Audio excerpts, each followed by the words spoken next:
एकदन्तम् महाकायम् तप्तकाञ्चनसन्निभम् लम्बोदरम् विशालाक्षम्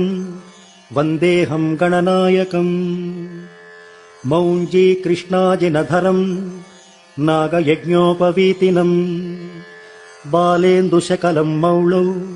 वन्देऽहम् गणनायकम् अम्बिकाहृदयानन्दम् मातृभिः परिवेष्टितम्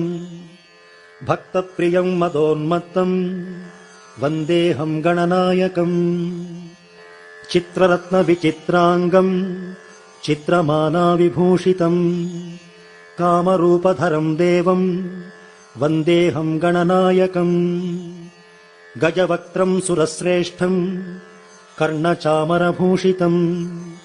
पाशाङ्कुशधरम् देवम् वन्देऽहम् गणनायकम्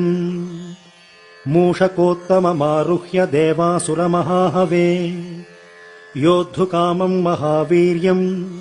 वन्देऽहम् गणनायकम् यक्षकिन्नरगन्धर्वसिद्धविद्याधरैः सदा स्तूयमानम् महाबाहुम् वन्देऽहम् गणनायकम् सर्वविघ्नहरम् देवम् सर्वविघ्नविवर्जितम् सर्वसिद्धिप्रदातारम्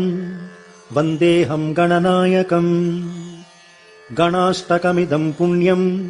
यः पठेत् सततम् नरः सिद्ध्यन्ति सर्वकार्याणि विद्यावान् धनवान् भवेत्।